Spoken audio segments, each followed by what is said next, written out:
বিরতিহীন রাত ৯টায় বাংলাদেশে আপনাদের সবাইকে আমন্ত্রণ জানাচ্ছি। আমি ফারহানা লোপা এবং আমি গোলাম কিবরিয়া। এই মুহূর্তে এখন জানাচ্ছি শিরোনামগুলো। রোহিঙ্গা প্রত্যাবাসন এখনও শুরু না হওয়ায় উদ্বিগ্ন চীন, পররাষ্ট্রমন্ত্রীকে জানালেন চীনের রাষ্ট্রদূত।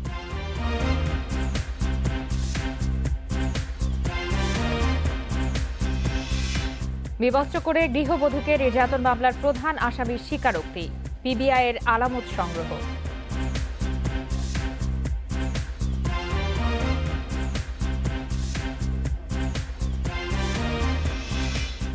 এবং অবৈধ ভ্রাম্যমাণ সিএনজি স্টেশনের সয়লাভ ঢাকার আশপাশ চরম ঝুঁকিপূর্ণ হলেও নজরদারি নেই।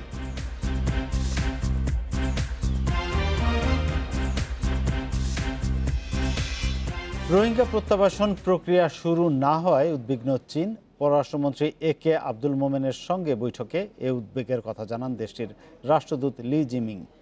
এ সময় রোহিঙ্গাদের নিজ জন্মভূমিতে ফেরত পাঠাতে বেইজিংয়ের সহযোগিতা চায় ঢাকা। দুপুরে রাষ্ট্রীয় অতিথি ভবন পদ্মায় আয়োজিত বৈঠকে কক্সবাজারের রোহিঙ্গা শিবিরে দুপক্ষের সহিংসতায় ৮ জনের নিহত হওয়ার তথ্য তুলে ধরেন পররাষ্ট্রমন্ত্রী। বলেন, প্রত্যাবাসন দেরি হওয়ায় রোহিঙ্গা এবং বিদেশি সাহায্যকারী প্রতিষ্ঠানের উপর স্থানীয়দের অসন্তোষ বাড়ছে। এছাড়া সীমান্তে মিয়ানমারের সেনা সমাবেশ নিয়েও ঢাকার উদ্বেগের কথা চীনা রাষ্ট্রদূতকে জানান পররাষ্ট্রমন্ত্রী। বলেন, রোহিঙ্গাদের মানবিক সাহায্য দিয়ে কোনো ফল আসবে না, শুধুমাত্র প্রত্যাবাসনেই আসতে পারে স্থায়ী সমাধান। পরে এ বক্তব্যের সমর্থন জানান রাষ্ট্রদূত লি জিমিং।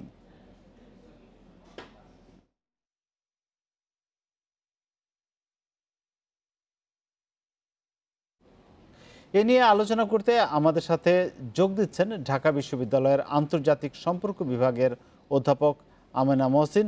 আমেনা মহসিন, আপনাকে স্বাগত। আমরা শুনছিলাম চীনা রাষ্ট্রদূতের আজকের বক্তব্য। এই যে চীনের অবস্থান রোহিঙ্গা প্রত্যাবাসন বিষয়ে, এটিতে আমরা কতটা আশাবাদী হতে পারি? রাষ্ট্রদূতের বক্তব্য কতটা ইতিবাচক বলে মনে করছেন আপনি? দেখুন, রোহিঙ্গা প্রত্যাবাসনের পুরো পরিস্থিতিটা যে জায়গাতে দাঁড়িয়েছে, এখন কিন্তু ক্রমেই জিনিসগুলো বেশ জটিল হয়ে উঠছে।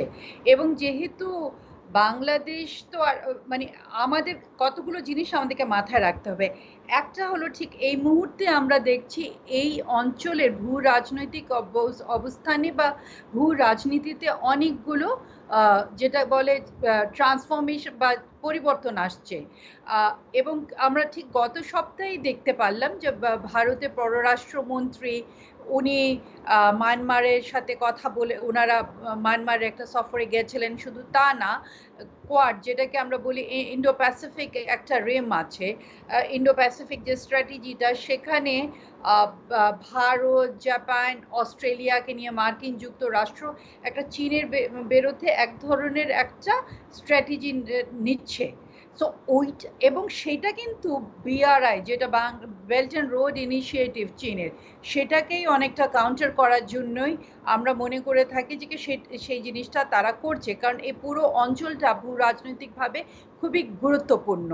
সেইরকম একটা অবস্থায় যেখানে আমরা দেখছি ভারতের ওই স্ট্যান্ডটা আসছে, এবং ভারতের বাংলাদেশের সাথেও যে সম্পর্ক, সেখানে চীনের অবশ্যই একটা উদ্বিগ্ন হওয়ার কারণ আছে। কারণ আমরা দেখছি চীনের এক ধরনের, চীনকে একটা আইসোলেট করার একটা আমি বলবো যে একটা প্রক্রিয়া, যেখানে তারা ভারতকে সাথে নিচ্ছে, জাপানকে সাথে নিচ্ছে, অস্ট্রেলিয়াকে সাথে নিচ্ছে। এবং সেখানে এই অঞ্চলে যদি একটা বড় শক্তি হিসাবে, যেটা strategically which is very critical, সেটা বাংলাদেশ, সেই জায়গাটায় আমি মনে করি যে চীন যদি এখানে বাংলাদেশের এই মুহূর্তে এটা মায়ানমারের উপরে প্রেশারাইজ করে এবং বাংলাদেশের পাশে থাকে সেখানে, এবং এটা চীন, আমি মনে করি যে তাদের মধ্যে এই উপলব্ধিটা আসছে যে এখানে একটা বিরাট ব্যালেন্সিং গেম চলছে। তো সেই জায়গাটা থেকেই আমি মনে করি এই জিনিসটা খুবই গুরুত্বপূর্ণ। আরেকটি বিষয় একটু যদি সংক্ষেপে বলেন আমাদেরকে, সেটি হচ্ছে যে এই যে পররাষ্ট্রমন্ত্রী এটিও বলেছে যে এই যে রোহিঙ্গা যে ক্যাম্পে সংঘর্ষ, সেটি নিয়েও প্রশ্ন উঠেছে যে তারা যতদিন থাকবে এই ধরনের সংঘর্ষ বাড়বে এবং সেটি আমাদের আশপাশের প্রতিবেশীদের জন্য ঝুঁকিপূর্ণ হয়ে উঠবে। না, দেখুন কথাটা একেবারেই ঠিক বলা হয়েছে। কারণ এরকম একটা পরিস্থিতিতে আপনি যদি আমরা যদি কল্পনা করি যে মানে ১ মিলিয়নের মতো লোক ওখানে বাস করছে এবং সেইখানে আগেও আমরা জানতাম যে ৪টা-৫টার পরে ওখানে কিন্তু এক ধরনের আ সবারই আসা যাওয়া বন্ধ হয়ে যায় এবং ক্যাম্পগুলো লিটারেলি রোহিঙ্গাদের হাতেই এসে যায় এবং কোভিড সিচুয়েশন এ তো জিনিসটা আরো জটিল হয়ে গেছে। সেখানে এরকমভাবে থাকতে গেলে এবং মানুষের মধ্যে যে কোভিড সিচুয়েশন আমরা সারা বিশ্বে দেখছি একটা অস্থিরতা কাজ করছে এবং আজকেই আমার কক্সবাজারে একজনের সাথে কথা হচ্ছিল যিনি রোহিঙ্গা নিয়ে কাজ করেন। উনি এই কথাটাও বলছিলেন যে নারীর প্রতিও সহিংসতাটা বেড়ে যাচ্ছে এবং অধ্যাপক আমেনা মসলিন, আমরা শেষ পর্যায়ে চলে এসেছি। আপনাকে অনেক ধন্যবাদ আমাদের সঙ্গে যুক্ত থাকার জন্য। রাখাইনের গ্রামে ঢুকে নির্যাতন, ধর্ষণ, লুণ্ঠন, গুলিবর্ষণ ও বসতবাড়িতে অগ্নিসংযোগ চালাচ্ছে মিয়ানমারের সেনারা। রোববার রাজধানী শাহবাগে গণহত্যা বিরোধী মানববন্ধনে এই অভিযোগ করে রাখাইন কমিউনিটি অব বাংলাদেশ। এ সময় আন্তর্জাতিক আদালতে রাখাইনে গণহত্যায় জড়িত মিয়ানমারের সেনাদের বিচারের দাবিতে আন্তর্জাতিক সম্প্রদায়কে এগিয়ে আসার আহ্বান জানায় তারা। মিয়ানমারের রাখাইন রাজ্যের রোহিঙ্গা জনগোষ্ঠীর ওপর নৃশংস নির্যাতন ও হত্যাযজ্ঞ চালায় সে দেশের সেনাবাহিনী। সে সময় বাংলাদেশে পালিয়ে আশ্রয় নেয় কয়েক লাখ রোহিঙ্গা। সেই নৃশংসতার বিচার এখনও হয়নি। মিয়ানমারের চালানো এই গণহত্যার দ্রুত বিচারের দাবিতে মানববন্ধন করেছে রাখাইন কমিউনিটি অব বাংলাদেশ। এ সময় মিয়ানমার সরকার ইন্টারনেট সেবা বন্ধ করে করোনার সময়ও গণহত্যা চালিয়েছে বলে দাবি করা হয়। আমরা রাখাইনদের নির্যাতন, নিপীড়ন, গণহত্যা এটা আমরা নিন্দার প্রতিবাদ করছি। বার্মারা যে রাখাইনদেরকে অত্যাচার করতেছে, অযথা মারা হইতেছে, ধর্ষণ করা হইতেছে, এইসব যেন বন্ধ করে, এইসব বন্ধ করতে যেন সাহায্য করে আমাদেরকে। We want justice and freedom, যে তাদেরকে যেন এভাবে নির্যাতন করা না হয়। আমরা শান্তিপূর্ণভাবে বসবাস করতে চাই।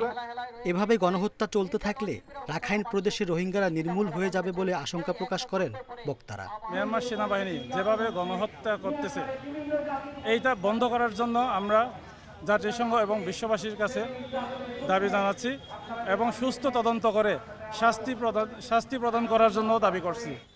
এছাড়া বাংলাদেশ সীমান্তের কাছাকাছি মিয়ানমার আন্তর্জাতিক আইন লঙ্ঘন করে অতিরিক্ত সেনা মোতায়েন সহ উস্কানিমূলক কার্যকলাপ অব্যাহত রেখেছে বলে দাবি করা হয় মানববন্ধনে। Rezwan Siddiqui, independent news, Dhaka. সৌদির পর এবার ভিসার মেয়াদ বাড়ানো, সহজ শর্তে ফ্লাইট চালু সহ 4 দফা দাবি তুলেছেন ছুটিতে এসে আটকে পড়া ইতালি প্রবাসীরা। গুলশানে ইতালির দূতাবাসের সামনে মানববন্ধন করেছেন তারা। প্রবাসীরা বলছেন, ভিসার মেয়াদ শেষ হলেও তাদের ফেরার বিষয়ে দূতাবাসের পক্ষ থেকে কোনো সিদ্ধান্ত আসেনি। মার্চে দেশে করোনা সংক্রমণ শুরুর পর বাংলাদেশ থেকে ফ্লাইট বন্ধ করে দেয় ইতালি। এতে আটকা পড়েন ছুটিতে আসা প্রবাসীরা। এরই মধ্যে শেষ হয়ে গেছে অনেকের ভিসার মেয়াদ। এই পরিস্থিতিতে কর্মস্থলে ফেরা নিয়ে তৈরি হয়েছে অনিশ্চয়তা। প্রবাসীরা বলছেন, ভিসার মেয়াদ শেষ হলেও তাদের ফেরার বিষয়ে দূতাবাসের পক্ষ থেকে কোনো সিদ্ধান্ত আসেনি। তাই ভিসার মেয়াদ বাড়ানো, সহজ শর্তে ফ্লাইট চালু সহ 4 দফা দাবিতে গুলশানে ইতালি দূতাবাসের সামনে মানববন্ধন করেন প্রবাসীরা। আমরা ইটালিতে বাসা ভাড়া দিচ্ছি, দোকান ভাড়া দিচ্ছি, কারো বিভিন্ন প্রতিষ্ঠান সবাই ভাড়া দিচ্ছে। তা আমরা কিভাবে সার্ভাইভ করবো আমাদের? এই মুহূর্তে আমরা ইটালিয়ান গভর্নমেন্টের কাছে দাবি, ফ্লাইট চালু করা হোক, তারপর পর্যায়ক্রমে যাদের মেয়াদ উত্তীর্ণ হয়ে গেছে ভিসার, এগুলো কন্টিনিউ করা হোক। তো আমরা চাই বিমানটা দ্রুতভাবে একটা ডেট দেখ, যে কোনো একটা ডেট দেখ, ডেট অনুযায়ী যাতে আমরা সুস্থভাবে ইটালি ফেরত যেতে পারি। পরে মানববন্ধন থেকে 5 সদস্যের প্রতিনিধি দল তাদের দাবি নিয়ে যান ইতালি দূতাবাসে। প্রবাসীরা জানিয়েছেন, দূতাবাস থেকে 19 অক্টোবর পর্যন্ত অপেক্ষা করতে বলা হয়েছে তাদের। তবে ভিসা বা টিকিটের জন্য আন্দোলনের নামার বিষয়টি সমর্থন করছেন না বিশ্লেষকদের অনেকে। ফ্লাইটের সংখ্যা বাড়ানোর জন্য চেষ্টা করা যেতে পারে, কিন্তু সেটা কিন্তু আসলে সত্যিকার অর্থে সরকারেরও অতটা সেখানে ভূমিকা নেই। সেখানে এয়ারলাইন্সগুলি তো অবশ্যই চাইবে যে বেশি ফ্লাইট নিতে। কূটনৈতিক কোনো ঘাটতি আমি দেখতে পাই না, আমি অন্তত চাক্ষুষ দেখতে পাচ্ছি না। এদিকে টিকিটের অপেক্ষায় রোববারও সৌদি এয়ারলাইন্সের কাউন্টারে ভিড় করেন প্রবাসীরা।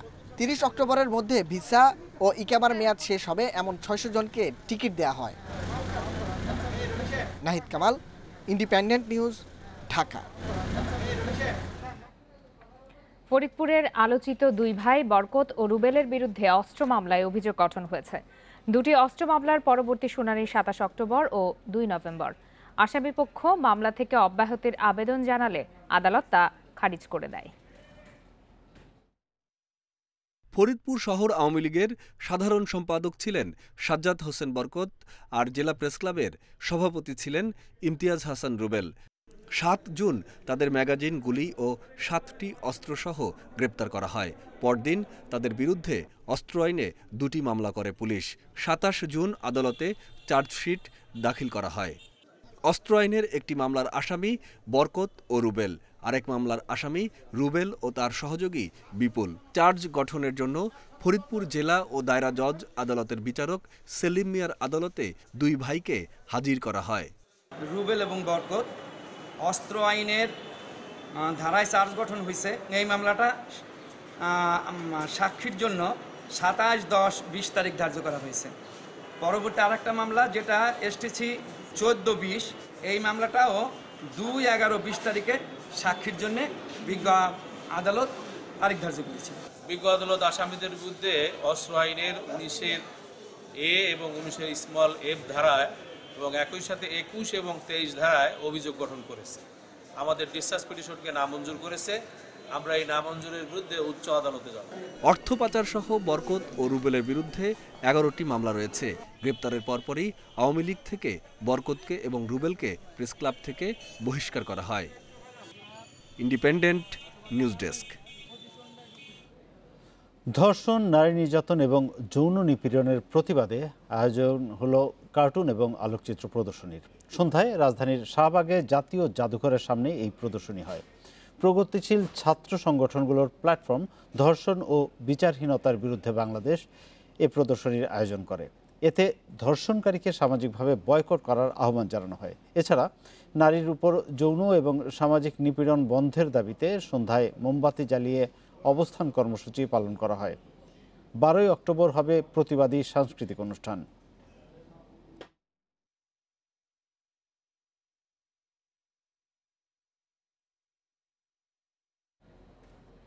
নোয়াখালীর বেগমগঞ্জে গৃহবধূকে বিবস্ত্র করে নির্যাতন মামলার প্রধান আসামি বাদল ও সাজু আদালতে স্বীকারোক্তিমূলক জবানবন্দি দিয়েছে।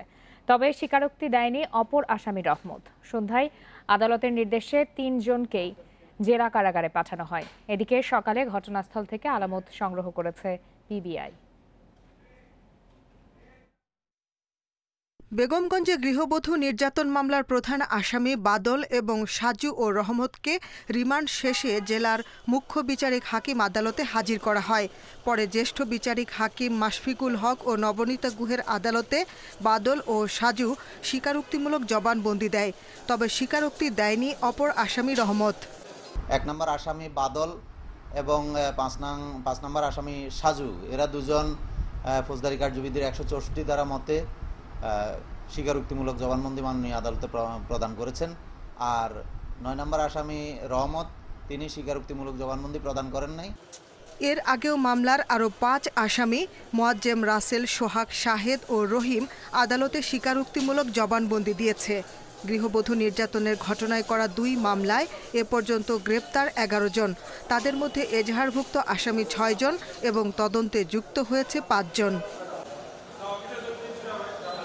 এদিকে পিবিআইয়ের একটি দল নির্যাতিতার বাড়ি এখলাসপুর ইউনিয়নের জয়কৃষ্ণপুর গ্রামে গিয়ে তার ঘর থেকে জামা কাপড়, বালিশ, বিছানার চাদর সহ মামলার বিভিন্ন আলামত সংগ্রহ করে।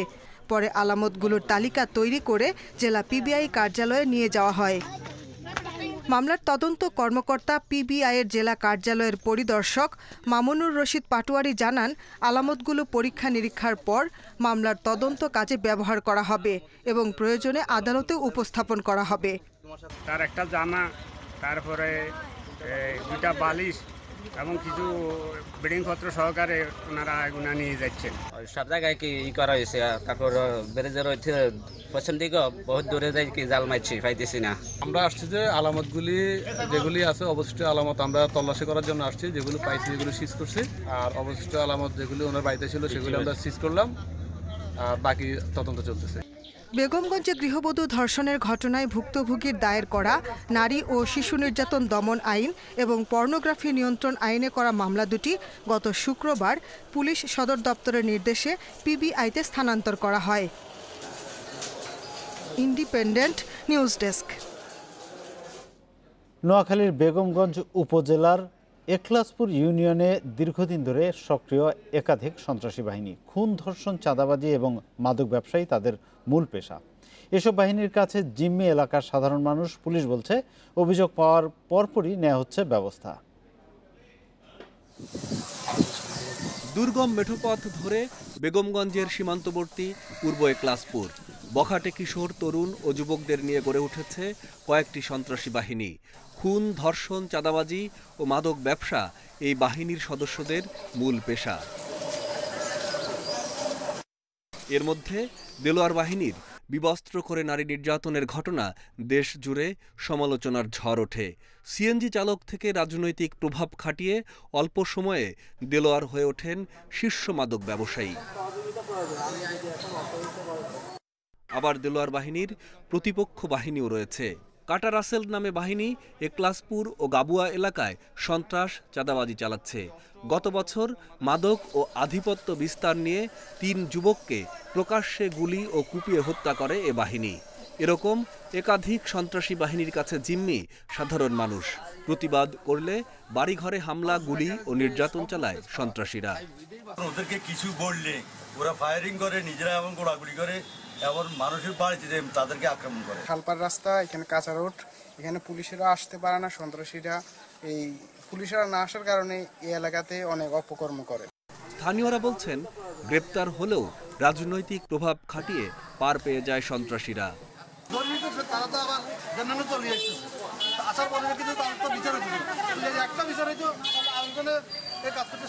জামিনে আসি যে বিভিন্ন নেতাদের ইয়েতে যাই, এরা আবার আরো কাজ করবে, আরো বড় কাজ করি ফেলে।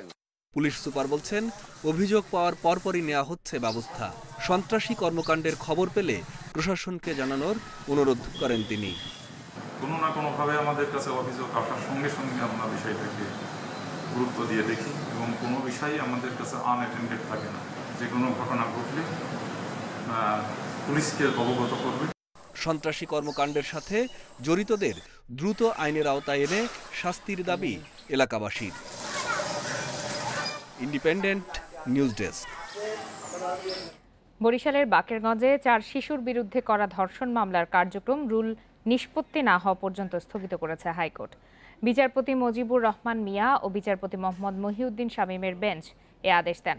ওই মামলায় এখতিয়ার বহির্ভূতভাবে আদেশ দেয়ায় নিঃশর্ত ক্ষমা চান বাকেরগঞ্জের senior judicial magistrate Mohammad Enayetullah. হাইকোর্টের নির্দেশে রোববার সকালে বাকেরগঞ্জের 4 শিশু, তাদের অভিভাবক, OC, senior judicial magistrate, probation কর্মকর্তা, শিশু বিষয়ক কর্মকর্তা হাজির হন। 11:30টায় বিচারপতিদের খাস কামরায় 4 শিশু ও অভিভাবকদের ডাকা হয়।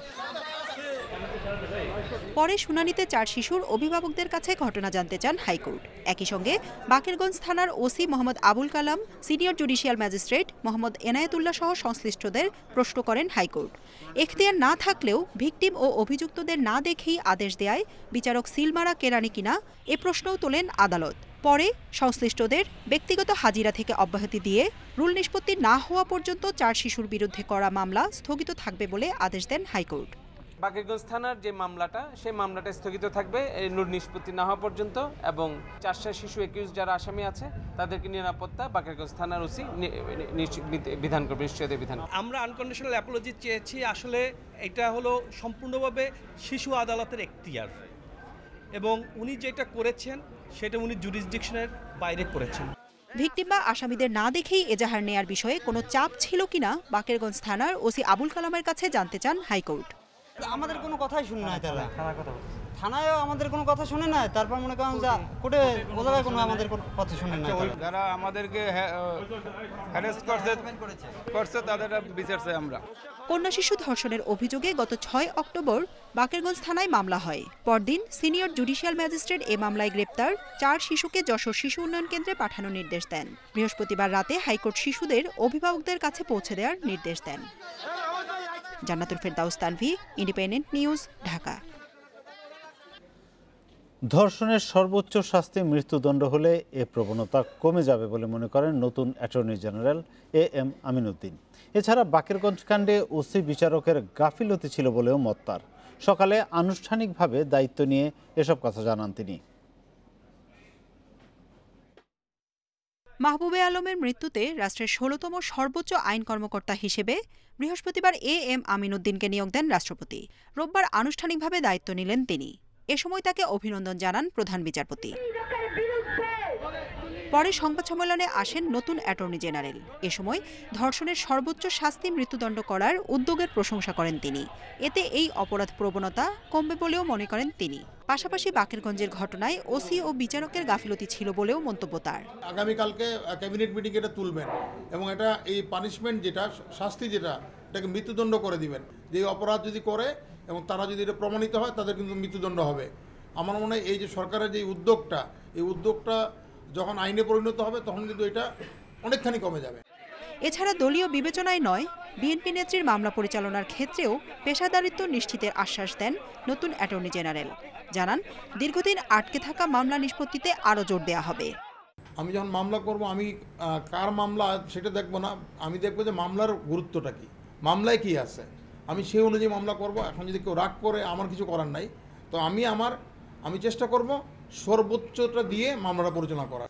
অ্যাটর্নি জেনারেলের পাশাপাশি সুপ্রিম কোর্ট আইনজীবী সমিতির সভাপতির দায়িত্ব পালন করে যাবেন বলেও জানিয়েছেন এম আমিনউদ্দিন। জান্নাতুল ফেরদাউস তানভি, ইন্ডিপেন্ডেন্ট নিউজ, ঢাকা। ধর্ষণের সর্বোচ্চ শাস্তি মৃত্যুদণ্ড করার আইন সংশোধনের প্রস্তাব সোমবার মন্ত্রিপরিষদ সভায় উত্থাপন হতে পারে। আইনমন্ত্রী আনিসুল হক আইন সংশোধনের প্রস্তাবটি কাল মন্ত্রিপরিষদ সভায় উপস্থাপন করবেন বলে জানা গেছে। নোয়াখালীর বেগমগঞ্জে এক নারীকে বিবস্ত্র করে নির্যাতনের ভিডিও সামাজিক যোগাযোগ মাধ্যমে ছড়িয়ে পড়লে সারা দেশে আন্দোলন শুরু হয়। রাজধানীতে বিভিন্ন শ্রেণী পেশার মানুষ ধর্ষণের সর্বোচ্চ শাস্তির বিধান রেখে আইন সংশোধনের দাবি তোলেন।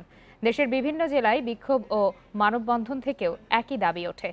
আইনমন্ত্রী গত সপ্তাহে সাংবাদিকদের জানিয়েছেন, প্রধানমন্ত্রীর নির্দেশ অনুযায়ী সব প্রস্তুতি নিচ্ছে মন্ত্রণালয়।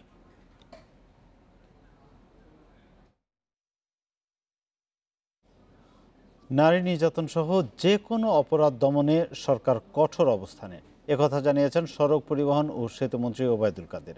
ভিডিও কনফারেন্সে বিআরটিসি সদর দপ্তরে বঙ্গবন্ধু কর্নার উদ্বোধনের সময় আজ একথা বলেন তিনি।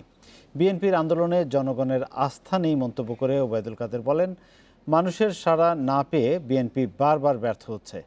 এবার তারা ধর্ষণ ও নারী নির্যাতন বিরোধী আন্দোলনের উপর ভর করেছে। শান্তিপূর্ণ ও গণতান্ত্রিক আন্দোলনে সরকার কোনো প্রকার বাধা দেবে না বলে জানান আওয়ামী লীগের সাধারণ সম্পাদক। এ সময় অনিয়মের বৃত্ত থেকে বেরিয়ে বিআরটিসিকে জনগণের সেবায় কাজ করার নির্দেশ দেন সড়ক পরিবহন ও সেতুমন্ত্রী।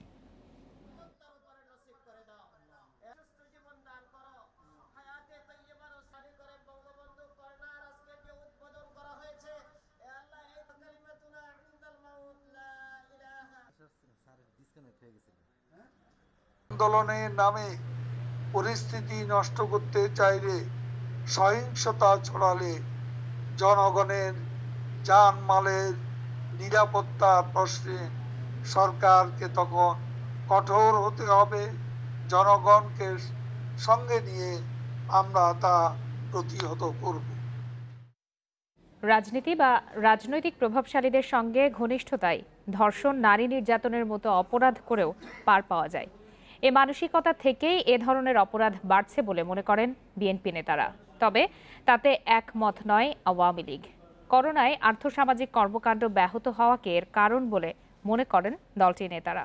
অন্যদিকে সমাজবিজ্ঞানীরা জানাচ্ছেন, ক্ষমতার দম্ভ থেকে বেড়েছে ধর্ষণ, নির্যাতনের মতো অপরাধ। সম্প্রতি সিলেটের এমসি কলেজ ছাত্রাবাসে গৃহবধূ ধর্ষণে অভিযুক্ত হয় 6 ছাত্রলীগ কর্মী। এর পরপরই আসতে থাকে নোয়াখালী, চট্টগ্রাম, যশোর সহ দেশের নানা জায়গা থেকে ধর্ষণ, নারী নির্যাতনের খবর। হঠাৎ কি কারণে বাড়ছে এ ধরনের অপরাধ? কি ভাবছেন বিএনপি নেতারা? এবং আমরা যতগুলো ঘটনা দেখছি, প্রত্যেক ঘটনায় তারা ইনভলভ আছে। সুতরাং এত বড় কাজটা সাহস পায় এই জন্যই, জানে যে তারা আইনের ঊর্ধ্বে, সেই জন্য তারা এইসব কাজ করে পার পেয়ে যাচ্ছে। বাস্তবতায় যেটা দেখা যাচ্ছে যে আজকে যারা আইন শৃঙ্খলা বাহিনী আছে তারা একটা দলকে প্রোটেক্ট করে এবং বিরোধী দলের উপর রিপ্রেশন চালায়, জবাবদিহিতা তো নাই। তো তবে এ বক্তব্যের সঙ্গে একেবারেই একমত নন এই আওয়ামী লীগ নেতা। জবাবদিহিতার ঘাটতি যিনি বলেছেন তার জবাবদিহিতা আছে কিনা আমি জানতে চাই। জবাবদিহিতার কোনো ঘাটতি নেই। যদি জবাবদিহিতার ঘাটতি থাকতো তাহলে তো তারা অ্যারেস্টেড হতো না। অ্যারেস্টেড হয়ে আজকে তারা বিচারের সম্মুখীন, এতেই বোঝা যায় যে জবাবদিহিতার কোনো ঘাটতি নেই। যদি কেউ সেই ক্ষমতাকে ব্যবহার করে কোনো ধরনের অন্যায় করেছে, সেটা শুধু রেপ নয়, রেপ থেকে শুরু করে অন্যান্য যে কোনো অন্যায় করেছে প্রত্যেকের বিরুদ্ধে দেশের আইন অনুযায়ী ব্যবস্থা নেওয়া হয়েছে। এদিকে সমাজবিজ্ঞানীরা মনে করছেন রাজনৈতিক প্রশ্রয়ে বাড়ছে অপরাধ সংগঠনের মাত্রা। বেড়ে যাবার কারণটা আমার মনে হয় এই কোভিডে আমাদের জীবনযাত্রার উপরে, মানসিকতার উপরে, মননের উপরে যে প্রভাবটা ফেলেছে সেটা একটা অন্যতম কারণ হতে পারে। আর যেটা বলেছে ক্ষমতার ব্যাপারটা তো অতি অবশ্যই এখানে আছে। এটা প্রাচীনকাল থেকেই এ পর্যন্ত এটা অবশ্যম্ভাবীভাবে রেপের সাথে যুক্ত। পাশাপাশি আইন প্রয়োগে শিথিলতা সহ নানা প্রভাবকে নারী নির্যাতন, ধর্ষণের মতো অপরাধে সহায়ক ভূমিকা রাখছে বলেও মনে করেন এই সমাজবিজ্ঞানী। শাহাদাত স্বপন, ইন্ডিপেন্ডেন্ট নিউজ, ঢাকা। দেশে করোনায় আরও 24 জনের মৃত্যু হয়েছে। এর মধ্যে পুরুষ 19 এবং নারী 5 জন। এ নিয়ে মোট প্রাণহানি দাঁড়ালো 5524 জনে। 109টি ল্যাবে 24 ঘন্টায় 9467টি নমুনা পরীক্ষায় করোনা শনাক্ত হয়েছে 1193 জনের। নমুনা পরীক্ষার বিপরীতে করোনা শনাক্তের হার 12.6%। রোববার স্বাস্থ্য অধিদপ্তরের বিজ্ঞপ্তিতে জানানো হয়, দেশে মোট করোনা আক্রান্তের সংখ্যা 3,78,266 জন। সুস্থ হয়েছেন আরও 1,495 জন। এ নিয়ে মোট সুস্থ 2,92,860 জন।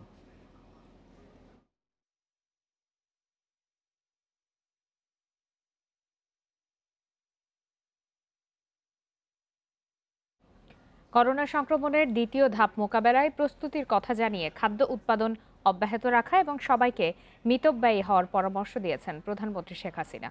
সকালে ভার্চুয়ালি সেনাবাহিনীর 10টি ইউনিট ও সংস্থাকে জাতীয় পতাকা প্রদান করে প্রধানমন্ত্রী বলেন, 21 শতকের চ্যালেঞ্জ মোকাবেলায় জনকল্যাণে সেনাবাহিনীকে আরও আন্তরিক হয়ে কাজ করতে হবে। সাভার সেনানিবাসে বাংলাদেশ সেনাবাহিনীর ইস্ট বেঙ্গল রেজিমেন্ট, পদাতিক ডিভিশন ও স্কুল অব ইনফ্যান্ট্রি সহ 10টি ইউনিট ও সংস্থাকে জাতীয় পতাকা প্রদান অনুষ্ঠান। এতে গণভবন থেকে ভার্চুয়ালি যুক্ত হন প্রতিরক্ষা মন্ত্রী ও প্রধানমন্ত্রী শেখ হাসিনা। প্রধানমন্ত্রীর পক্ষে বিভিন্ন ইউনিট ও সংস্থা প্রধানদের হাতে জাতীয় পতাকা তুলে দেন সেনাবাহিনী প্রধান জেনারেল আজিজ আহমেদ। জাতীয় পতাকা পাওয়া সেনা সদস্যদের অভিনন্দন জানিয়ে জনসেবায় কাজ করার নির্দেশ দেন প্রধানমন্ত্রী। এ সময় ফোর্সেস গোল 2030 বাস্তবায়ন করে সেনাবাহিনীকে আধুনিক ও যুগোপযোগী করে গড়ে তুলতে সরকারের উদ্যোগের কথা জানান প্রধানমন্ত্রী। আমি সবসময় চেয়েছি যে আমাদের সেনাবাহিনী বা আমাদের সশস্ত্র বাহিনী সবসময় আধুনিক প্রযুক্তি জ্ঞান সম্পন্ন, আধুনিক শিক্ষায় শিক্ষিত, সুপ্রশিক্ষিত একটি সেনাবাহিনী গড়ে উঠুক, যেটা জাতির পিতা তার 1974 সালের প্রতিরক্ষা নীতিমালায়ও বলে গেছেন। দেশের অর্থনীতির চাকা সচল রাখতে খাদ্য উৎপাদন অব্যাহত রাখার পাশাপাশি সবাইকে মিতব্যয়ী হওয়ার পরামর্শ দেন প্রধানমন্ত্রী। যার যার সাধ্যমতো সব উৎপাদন অব্যাহত রাখতে হবে, যেন কোনো মতে খাদ্য সংকট যেন দেখা না দেয়। কারণ আমরা দেখতে পাচ্ছি যে করোনা ভাইরাসের কারণে বিশ্বব্যাপী একটা খাদ্য মন্দা দেখা দিচ্ছে। অনেক উন্নত দেশও হিমশিম খাচ্ছে, কিন্তু বাংলাদেশে আমরা ঠিক সঠিক সময়ে যথাযথ পদক্ষেপ নিয়েছিলাম বলেই আজকে সেই সমস্যাটা আমাদের দেখা দিচ্ছে না। করোনা ভাইরাসের সেকেন্ড ওয়েভ মোকাবিলায় সরকারের প্রস্তুতির কথা তুলে ধরেন প্রধানমন্ত্রী। অর্থ খরচের ব্যাপারে সবাইকে একটু সচেতন থাকতে হবে, কারণ করোনা ভাইরাস যদি আবার ব্যাপক হারে দেখা দেয় তখন আমাদের প্রচুর অর্থের প্রয়োজন হবে। মানুষকে আবার আমাদের সহযোগিতা করতে হবে, চিকিৎসা করতে হবে, ওষুধ কিনতে হবে, হয়তো আরও ডাক্তার নার্স আমাদের লাগবে। তো সেদিকে লক্ষ্য রেখেই আমাদের মিতব্যয়ী হতে হবে। ঠিক যেটুকু আমাদের নেহাত প্রয়োজন তার বেশি কোনো পয়সা এখন খরচা করা চলবে না। জাতির পিতা বঙ্গবন্ধু শেখ মুজিবুর রহমানের নীতি উল্লেখ করে প্রধানমন্ত্রী বলেন, কারো সঙ্গে বৈরিতা নয়, বিশ্ব শান্তি রক্ষায় কাজ করতে চায় বাংলাদেশ। আমার বাবার স্বপ্ন কিভাবে পূরণ করব। অনিমেষ কর, ইন্ডিপেন্ডেন্ট নিউজ, ঢাকা। প্রকল্প বাস্তবায়ন। কেরানীগঞ্জ সহ ঢাকার আশপাশ ছেয়ে গেছে ঝুঁকিপূর্ণ অবৈধ ভ্রাম্যমাণ সিএনজি স্টেশনে। এতে যে কোনো সময় বড় ধরনের দুর্ঘটনার আশঙ্কা ফায়ার সার্ভিসের। চোখের সামনে এমন ঝুঁকিপূর্ণ ব্যবসা চললেও নজর নেই বিস্ফোরক অধিদপ্তর এবং পুলিশ প্রশাসনের। কেরানীগঞ্জের কালিন্দিতে স্বদেশ নামে এই সিএনজি স্টেশনটি আপাত দৃষ্টিতে মনে হবে বৈধ, অথচ অটোরিকশা, প্রাইভেট কার সহ বিভিন্ন যানবাহনে গ্যাস দেওয়া হচ্ছে কাভার্ড ভ্যানে মজুদ সিলিন্ডার থেকে। বিক্রি হচ্ছে সরকার নির্ধারিত দামের চেয়ে প্রতি লিটারে 9 টাকা বেশি দরে।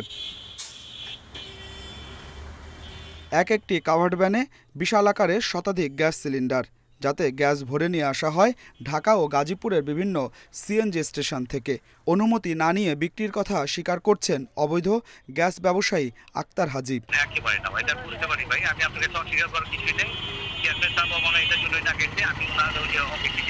শুধু কেরানীগঞ্জেই এমন অবৈধ সিএনজি স্টেশন কমপক্ষে 10টি। অনেকে ভুয়া কাগজপত্রও তৈরি করেছেন। এমনই এক ব্যবসায়ী Rahman CNG and filling station. এটা আমরা ঢাকায় বিভিন্ন পাম্পের থেকে নিয়ে আসি, নিয়ে আসে এলাকায়। এই যে সিএনজি যেগুলো আছে এটা তো ঢাকায় ঢুকতে পারে না। বৈধ না হলে তো এভাবে চালানো পসিবল হতো না, কিন্তু কিভাবে বৈধ সেটা তো আমরা জানি না, সেটা কর্তৃপক্ষ আমাদের যে মালিক মহাজন আছে তারা জানে। ভ্রাম্যমাণ সব সিএনজি স্টেশনে গ্যাস পরিমাপের মিটার থাকলেও নেই অগ্নি নির্বাপন ব্যবস্থা। এতে স্থানীয় চালকদের কিছুটা সুবিধা হলেও ঝুঁকিপূর্ণ উপায়ে গ্যাস বিক্রি করায় বড় ধরনের দুর্ঘটনার আশঙ্কা করছেন এলাকাবাসী। ফায়ার সার্ভিস বলছে অতিরিক্ত চাপ অথবা তাপে কাভার্ড ভ্যানে থাকা গ্যাস সিলিন্ডার বিস্ফোরিত হয়ে ঘটতে পারে ভয়াবহ দুর্ঘটনা। এজন্যই এ ধরনের ব্যবসার অনুমোদন দেয় না ফায়ার সার্ভিস। একটা সমন্বয়, একটা সিস্টেমের মাধ্যমে তারা সেবা দেওয়ার কথা। তো হঠাৎ করে রাস্তায় যে এই ধরনের দাহ্য পদার্থ তারা তো এভাবে দেওয়ার কথা না। অত্যন্ত ঝুঁকিপূর্ণ হয় দেশের কোথাও ভ্রাম্যমাণ সিএনজি স্টেশনের অনুমতি দেয়নি বিস্ফোরক পরিদপ্তর। তারপরও প্রশাসনের সামনেই অবাধে চলছে অবৈধ ব্যবসা। বিস্ফোরক অধিদপ্তরে আমি চিঠি দিয়ে জানিয়েছি, পরিবেশ অধিদপ্তরে জানিয়েছি, এবং যেহেতু কাভার্ড ভ্যানের বিষয়টি আসে সেক্ষেত্রে আমি বিআরটিএর চেয়ারম্যান মহোদয় বরাবর চিঠি দিয়েছি। এর পাশাপাশি আমরা প্রতিনিয়ত মোবাইল কোর্ট করছি। শুধু কেরানীগঞ্জ নয়, সিরাজগঞ্জ, টাঙ্গাইল সহ দেশের বিভিন্ন স্থানে গড়ে উঠেছে ঝুঁকিপূর্ণ ভ্রাম্যমাণ CNG station. Adilur Rahman, independent news, Dhaka. এবার খেলার খবর, তার আগে জানাবো শিরোনামগুলো।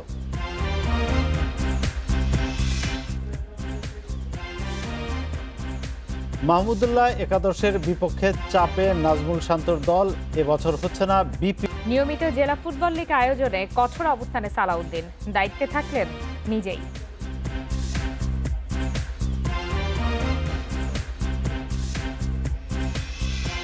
বিসিবি প্রেসিডেন্টস কাপের উদ্বোধনী ম্যাচে মাহমুদুল্লাহ একাদশের দেয় 197 রানের টার্গেটে ব্যাট করছে নাজমুল একাদশ। এখন পর্যন্ত সংগ্রহ 5 উইকেটে 176 রান। ভালো শুরু করেও ইনিংস লম্বা করতে পারেননি সাইফ ও সৌম্য, দুজনকেই আউট করেন এবাদত। এরপর মুশফিককে ফিরিয়ে নাজমুল একাদশকে চাপে ফেলেন এই পেসার। আফিফের দ্রুত বিদায়ের পর 28 রান করা শান্তর আউটে বিপদ বাড়ে। তবে দলকে কক্ষপথে রাখেন তৌহিদ হৃদয় ও ইরফান শুক্কুর। এর আগে টস হেরে ব্যাটিংয়ে নামে মাহমুদুল্লাহ একাদশ। নাইমের রান আউটের পর ব্যর্থ হয়েছেন লিটন ও মুমিনুল। মাহমুদুল্লাহ ও ইমরুলের জুটি ধাক্কা সামলে নেয়। ইমরুল করেন 40 রান, মাহমুদুল্লাহর ব্যাটে আসে সর্বোচ্চ 51। শেষ পর্যন্ত বোর্ডে জমা হয় 196 রান। তাসকিন আল আমিন ও মুগ্ধ নেন 2টি করে উইকেট।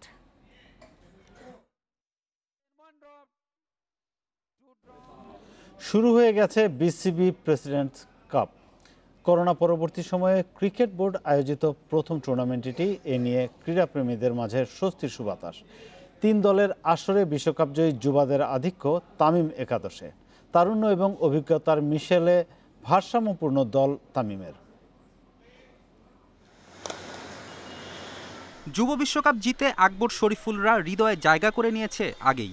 সামর্থ্যের জানান দিয়ে এবার জাতীয় দলে জায়গা করে নেয়ার সুযোগ, যুবাদের সেই সুযোগ তৈরি করে দিয়েছে ক্রিকেট বোর্ড। বিসিবি প্রেসিডেন্টস কাপে নজরকাড়া পারফর্ম করলে খুলে যেতে পারে জাতীয় দলের দরজা। প্রেসিডেন্টস কাপের প্রত্যেক দলেই আছে বিশ্বকাপ জয়ী যুবারা, তবে সংখ্যাটা বেশি তামিম একাদশে। বড় তামিমের সঙ্গে ছোট তামিমের ওপেনিং দেখতে মুখিয়ে সবাই। আছেন শাহাদাতও। সব মিলে একাদশে আছেন মোট 4 জন। প্রেসিডেন্টস কাপের প্রথম দিনে খেলা ছিল না তামিম একাদশের। মঙ্গলবারের প্রতিপক্ষ মাহমুদুল্লাহ একাদশ। রোববার অনুশীলনের পুরো দল দারুণ চনমনে। ফিটনেস নিয়ে কাজের পর ফিল্ডিং কোচ রায়ান কুকের অধীনে ক্যাচিং। সবশেষে ব্যাটিং বোলিংয়ের ব্যস্ততা। নেটে সবার আগে আকবর আর ছোট তামিমের নামাই বলে দেয় এই দলের মূল শক্তি অনূর্ধ্ব 19 তারকারা। দলটার শক্তির দিক স্পিন বোলিংও। বাহাতি তাইজুল, ডানহাতি অফ স্পিনার মেহেদি আর লেগি মিনহাজুল আফ্রিদির কম্বিনেশন প্রতিপক্ষের জন্য আতঙ্ক হতে পারে। পেস ডিপার্টমেন্টে মুস্তাফিজের অভিজ্ঞতার সঙ্গে সাইফুদ্দিন শরীফুল কার্যকরী হওয়ার কথা। আর সবশেষে দলটার অধিনায়ক তামিম ইকবাল, টাইগারদের ওয়ানডে অধিনায়ক। ভুলে গেলে চলবে না, বিসিবি প্রেসিডেন্টস কাপও ওয়ানডে টুর্নামেন্ট। ফলে ব্যাটসম্যান তামিমের পাশাপাশি অধিনায়ক তামিমও এখানে বাজিমাত করতে চাইবেন। ফেরদৌস ইসলাম, ইন্ডিপেন্ডেন্ট নিউজ। করোনা পরিস্থিতির কারণে চলতি বছর বিপিএল আয়োজন সম্ভব নয় জানিয়েছেন বিসিবি সভাপতি। পরিস্থিতির উন্নতি হলে হবে আগামী বছর। এদিকে নভেম্বরের কর্পোরেট লিগে শেষ পর্যন্ত বিদেশি ক্রিকেটার খেলবেন কিনা সিদ্ধান্ত হতে আরও 2-3 দিন সময় নিয়েছেন নাজমুল হাসান পাপন।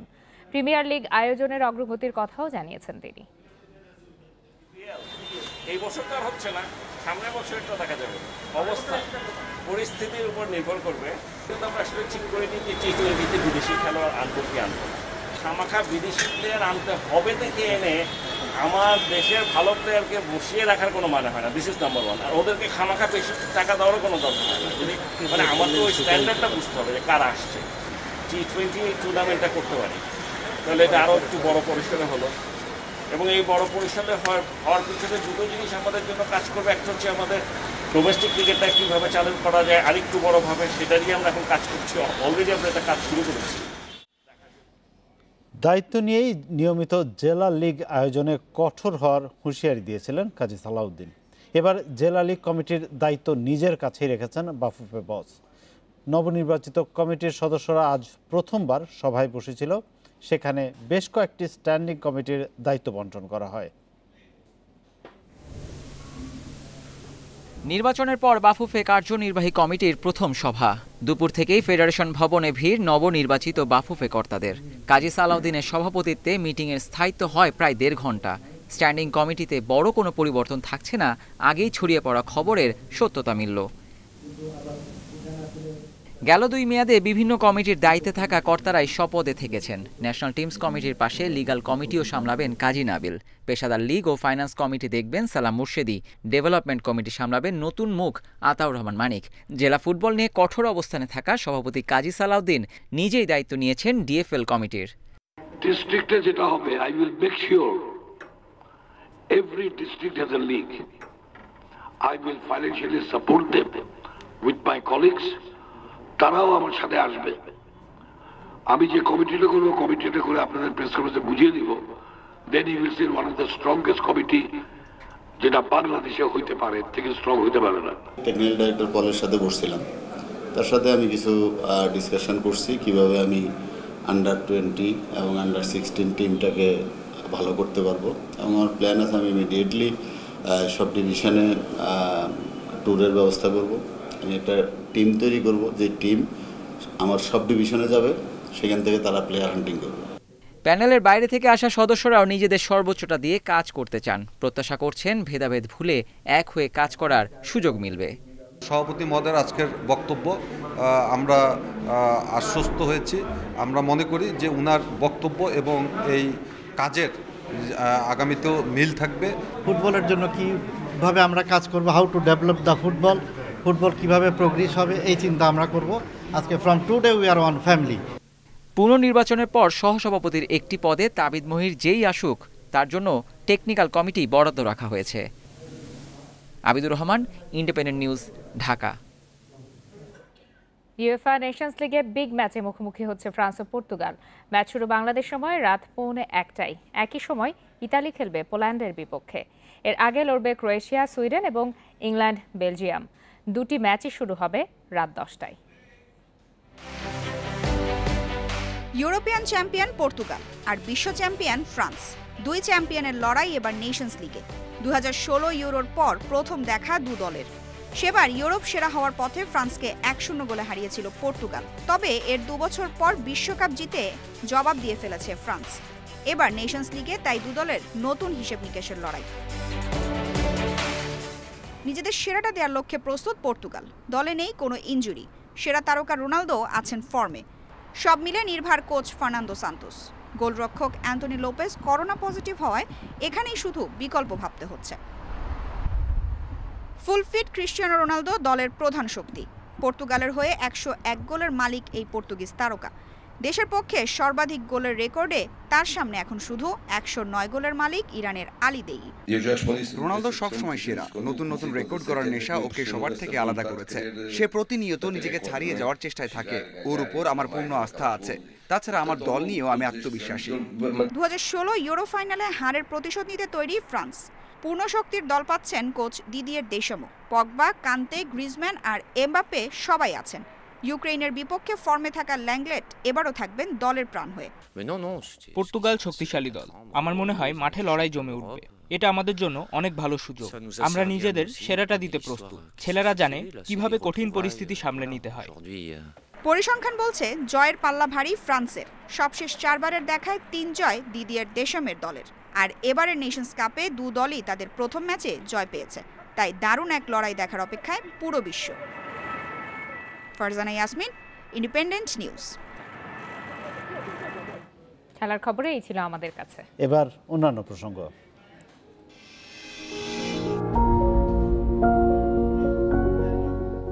করোনা মহামারী সহ নানা সংকট পার করছে দেশের কৃষি খাত।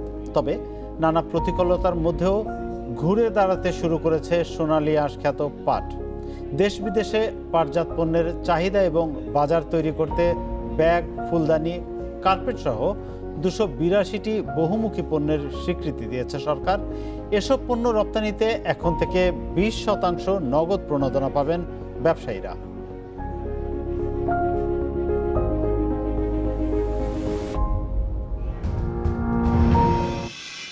আর এ নিয়ে প্রতিবেদনটি থাকছে সংবাদের শেষ অংশে। এবার অন্যান্য খবর। দ্বিতীয় দিনের প্রচেষ্টায় পদ্মা সেতুতে বসানো হলো 32তম স্প্যান। এর মধ্যে দৃশ্যমান হলো সেতুর প্রায় 5 কিলোমিটার। প্রকৌশলীদের আশা আগামী ডিসেম্বরের মধ্যে শেষ হবে স্প্যান বসানোর কাজ। এখন পর্যন্ত পদ্মা সেতুর সার্বিক অগ্রগতি 89.25 ভাগ। শনিবার সকালে মাওয়ার কুমারভোগ কনস্ট্রাকশন ইয়ার্ড থেকে পিলারের কাছে স্প্যানবাহী ক্রেনটি নেওয়া হয়। তীব্র স্রোতের কারণে দিনভর চেষ্টা করেও শেষ পর্যন্ত স্প্যানটি বসানো যায়নি। বিকেল 5টার দিকে দিনের আলো কমে গেলে শনিবারের কাজ স্থগিত করা হয়। রোববার সকাল 7:30টার দিকে আবারও কাজ শুরু হয়। সাপোর্টিং কয়েকটি বার্জের সাহায্যে করা হয় নোঙর। এরপর স্প্যান 4 ও 5 নম্বর পিলারের উপর ওঠানো হয়। পজিশনিং করে 2 ঘন্টার চেষ্টায় সকাল 9:30টার দিকে স্প্যান পুরোপুরি স্থাপন করা হয়। পদ্মা সেতু প্রকল্পের পরিচালক জানান, সব বাধা পেরিয়ে ডিসেম্বরের মধ্যে সব স্প্যান বসানোর লক্ষ্যে কাজ চলছে। এ মাসের 20, 25 ও 30 তারিখে আরও 3টি স্প্যান বসানোর পরিকল্পনা রয়েছে। স্প্যান ডিসেম্বর 2020-এর মধ্যে আমরা ইরেকশন করতে পারি। মূল সেতু কাজের অগ্রগতি 90 ভাগ, শতকরা 90 ভাগ। নদী শাসন কাজের অগ্রগতি 74.5 ভাগ এবং সার্বিক অগ্রগতি 81.5 ভাগ।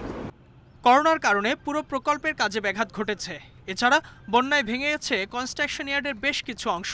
তাই নির্ধারিত সময়ে শেষ হচ্ছে না পদ্মা সেতুর নির্মাণ। বন্যায় আপনারা জানেন যে আমাদের কনস্ট্রাকশন ইয়ার্ডে একটা বড় অংশ ভেঙে গেছে, নদীতে বিলীন হয়ে গেছে এবং এতে আমাদের 125টা রোডওয়ে স্ল্যাব এবং 192টা ওয়েস্ট ইঞ্জার পানিতে চলে গেছে। তারপরেও আমরা আশাবাদী যে আমাদের প্রকল্পের কাজ আমরা 2022 সালের প্রথম দিকে শেষ করতে পারব। তবে আগামী বর্ষায় যাতে প্রকল্পের কাজে কোনো প্রভাব না পড়ে, তাই এবারের অভিজ্ঞতা কাজে লাগানোর পরিকল্পনা করছে সেতু কর্তৃপক্ষ। বর্ষা শেষ, আগামী 7-8 মাস শুধুই কাজের মৌসুম। এক একটি স্প্যান যত বেশি বসবে তত বেশি দৃশ্যমান হবে পদ্মা সেতু। টার্গেট অনুযায়ী আগামী ডিসেম্বরের মধ্যে যদি সবগুলো স্প্যান বসানো সম্ভব হয়, তারপরও বাকি থেকে যাবে রোডওয়ে এবং রেল স্ল্যাব স্থাপনের কাজ। পাশাপাশি এখনও সমাধান হয়নি পদ্মা রেল সংযোগ প্রকল্পের নকশা জটিলতার। ইজাজুর রহমান, ইন্ডিপেন্ডেন্ট নিউজ, মাওয়া, মুন্সিগঞ্জ। বাবার দ্বিতীয় বিয়ে মেনে নিতে পারেননি বিপ্লব। তাই চাচার সঙ্গে মিলে বিদেশে বসেই 2 লাখ টাকায় ভাড়াটে খুনি দিয়ে হত্যা করিয়েছেন সৎ মা সেলিনা খানমকে। নড়াইল থেকে ভাড়াটে খুনি জান্নাতুল ফেরদৌস নাইমকে গ্রেপ্তারের পর এসব তথ্য জানিয়েছে পুলিশ। কর্মকর্তারা বলছেন, অভিযোগপত্র প্রস্তুত হলে বিপ্লব ও তার চাচা মিজানকে বিদেশ থেকে ফিরিয়ে আনার ব্যবস্থা করা হবে। আমার পারিবারিক থেকেই সাবেক ব্যাংক কর্মকর্তা ওবায়দুল্লাহর প্রথম স্ত্রী মারা যান গত বছর। পরে শালিকা ব্যাংক কর্মচারী সেলিনা খানমকে বিয়ে করেন তিনি। বিষয়টি মেনে নিতে পারেননি প্রথম পক্ষের জার্মানি প্রবাসী ছেলে বিপ্লব। সেলিনাকে তালাক দিতে চাপও দেন বিপ্লব, তবে রাজি হননি ওবায়দুল্লাহ। বিবাহ করার পর ওখান থেকেই এই সূত্রপাতিটা আমার ধারণা আর কি, এটা হতেও পারে না, একটা ধারণা, ওখান থেকেই আর কি সেই জিনিসটা তাদের কেমন যেন একটা গাত্র ধোয়া শুরু হয়েছে আমার ওই ছেলে। কামরাঙ্গীর চরে গত 2 অক্টোবর বাড়ি ভাড়া নেওয়ার অজুহাতে 2 যুবক বাসায় ঢুকে সেলিনাকে কুপিয়ে পালিয়ে যায়। ঢাকা মেডিকেলে নেওয়া হলে কর্তব্যরত চিকিৎসক তাকে মৃত ঘোষণা করেন। 2 ভাড়াটে খুনির একজন জান্নাতুল ফেরদৌস নাইমকে গোয়েন্দা পুলিশ শনিবার রাতে নড়াইল থেকে গ্রেপ্তার করে। পুলিশ জানিয়েছে, বিপ্লবের সঙ্গে নাইমের পরিচয় হয় ইমো অ্যাপের মাধ্যমে।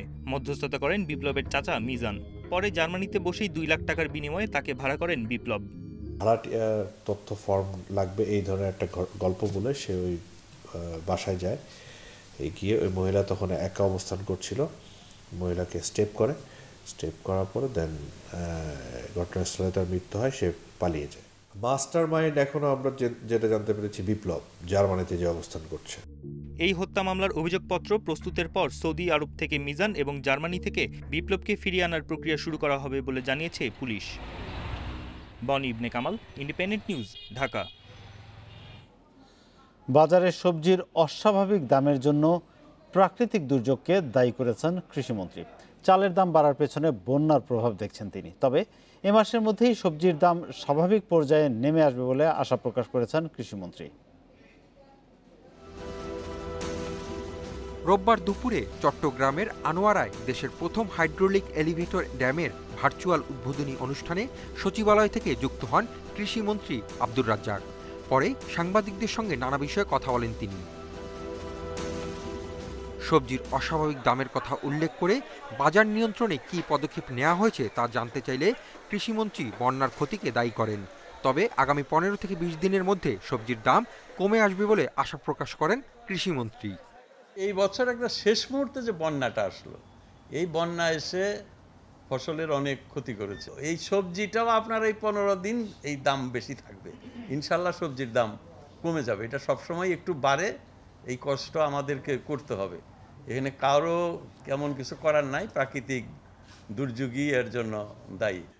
একই কারণে চালের দামও বেড়েছে বলে জানান কৃষিমন্ত্রী।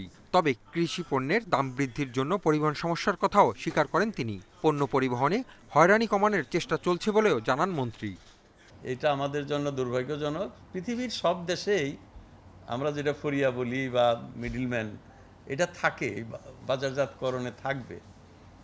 আর একটা দিক হলো যে পথে নানান রকম হয়রানি আছে এই পরিবহনে, তো সেটা আমরা আপ্রাণ চেষ্টা করি। এটা অনেক কমে এসছে, আগের মতো এরকম হয়রানি নাই, তারপরেও কিছুটা প্রভাব ফেলে।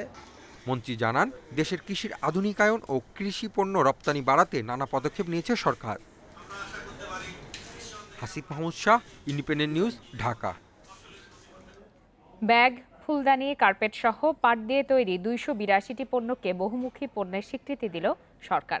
এর ফলে এসব পণ্য রপ্তানিতে এখন থেকে 20% নগদ প্রণোদনা পাবেন ব্যবসায়ীরা। আগে যা ছিল 10%। এই স্বীকৃতির ফলে পাটজাত পণ্যের রপ্তানি বাড়বে বলে মনে করছে বস্ত্র ও পাট মন্ত্রণালয়।